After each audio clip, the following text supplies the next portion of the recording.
고등학교 때부터 이제 그 어떤 귀족 사회에 다니는 그런 학교에 다니다가 결국은 그 사회에서 이제 마약을 배우게 됩니다. 그러면서 리즈머리가 태어나기 전부터 이 엄마와 아빠는 이미 마약 중독에 걸려 있었습니다.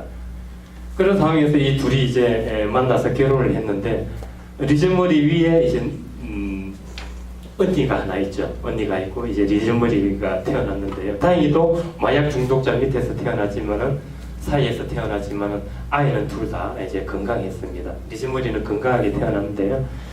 이 리즈머리는 마약 중독자 가정에서 성장을 하게 되는데 어렸을 때부터 이제 말을 할 때가 한 2살 정도 됩니까? 1살. 저도 아이를 키우는데 까먹었네요. 1살 정도 되나요? 1살, 2살. 네, 2살. 이 리즈머리가 이제 말을 하면서 사물을 인식하게 되면서 이 부모가 이게 뭐죠? 마약하려면 이게 막 강구하잖아요. 이 신발끈을 그때는 이렇게 묶어서 강구했나 봅니다.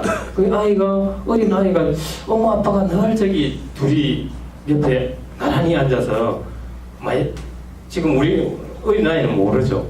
물 묶고 주사를 놓고 하는 모습을 본 겁니다. 저게 과연 그런데 마약하고 나면은 늘 부모는 몽롱한 상태에 빠지는 거예요. 그러면서 리즈머리는 모르죠. 어린 리즈머리는 저게 왜 저럴까?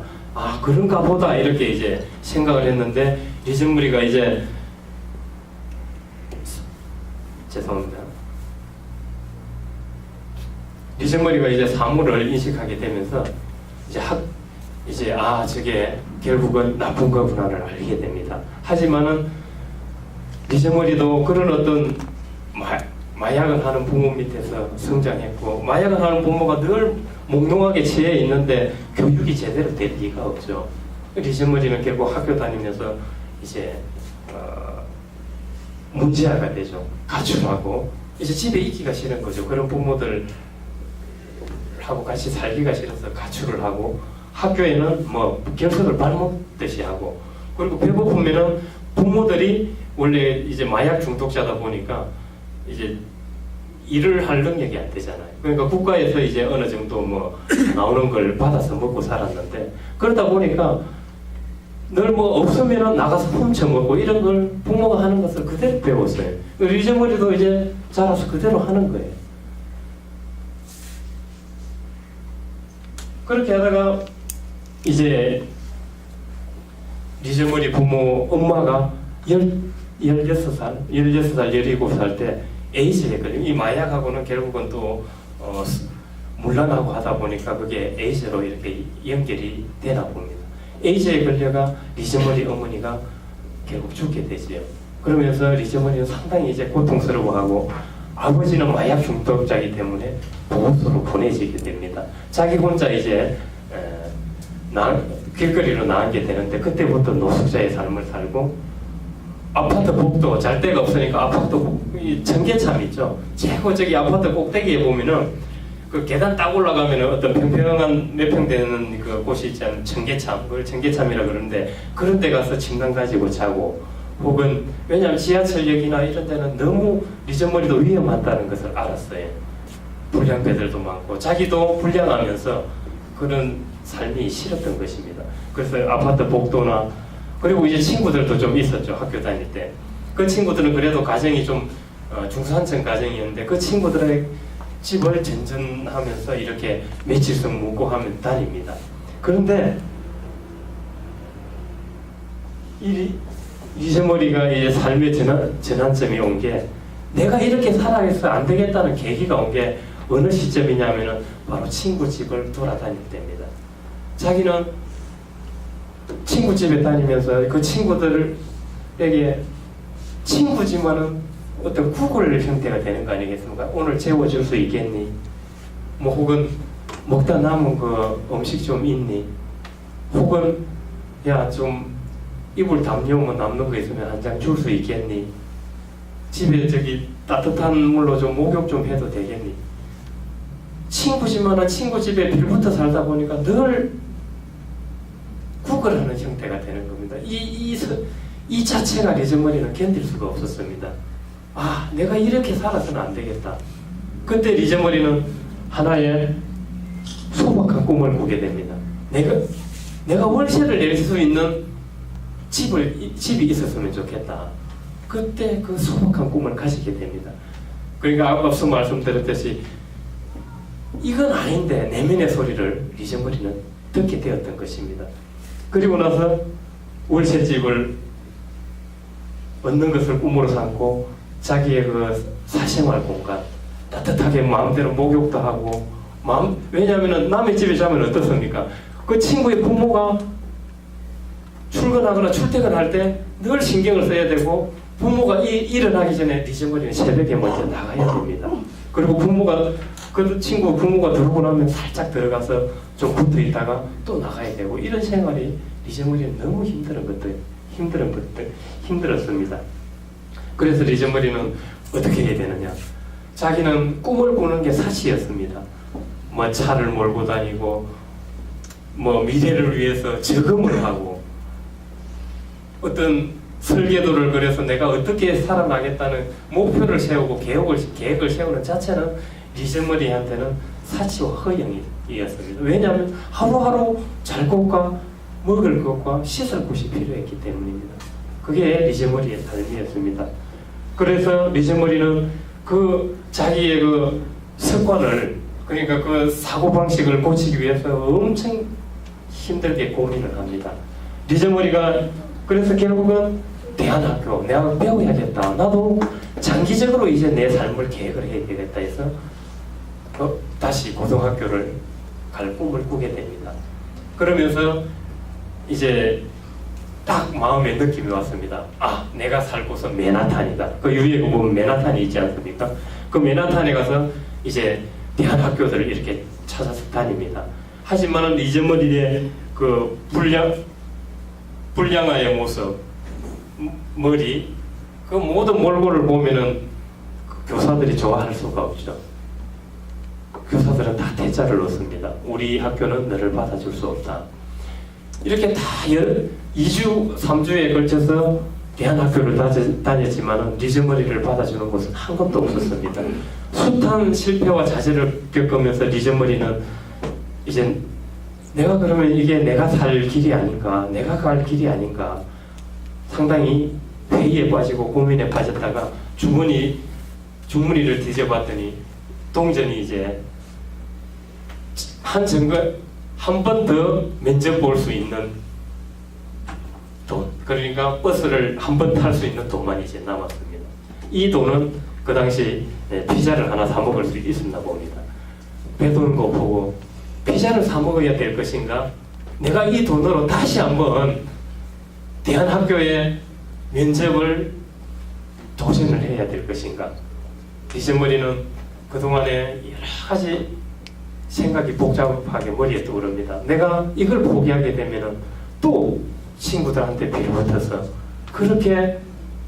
나는 그렇게는 살지는 않겠다. 내면의 소리를 듣고 리제머리는 그 돈을 버스를 타고 한 번 더 면접을 보러 갑니다. 그게 이제 베이아드 러스틴 고등학교인데 맨하탄에 있는. 그때 딱 들어가기 전에 리제머리한테 어떤 영감이 떠오릅니다. 아까도 꿈을 꾸면은 그게 영감이 떠오른다 그랬죠. 리제머리한테도 영감이 떠오르고 이 학교 붙겠구나. 그동안에 3주 이상을 다니면서 다 떨어졌는데도 그 학교 앞에 갔는데 이 학교 되겠다. 붙겠다는 생각이 드는 거예요. 그리고 나서 리제머리는 힘차게 그 학교를 정말 힘들었지만 왜냐하면 일반 삶을 리제머리는 다른 세계에 살고 있는 사람으로 봤습니다. 특히 교사들 같은 경우에는 리제머리가 대하기가 너무 힘들었죠. 자기는 바닥이라고 생각했기 때문에 자기는 용기를 내서 들어가서 나중에 면접을 봐서 정말 자기에게 영감이 왔듯이 그 학교를 진학을 하게 됩니다. 이렇게 해서 이게 리제머리의 그 대안학교 진학이 리제머리 삶의 전환점이 되고요.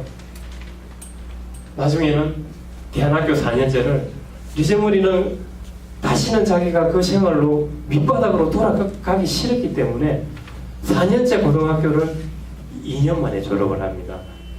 집도 절도 없는데도 불구하고 도로 청계참이나 지하철역 혹은 공원 이런 데 다니면서 4년제 고등학교를 2년 만에 우수한 성적으로 졸업해서 뉴욕타임즈 장학금을 받고 하버드 대학에 진학을 하고 졸업을 하고 나중에는 지금은 이제 지친 영혼들에게 희망을 주는 그런 희망의 전도사 역할을 하면서 자기의 정체성을 발견을 했습니다.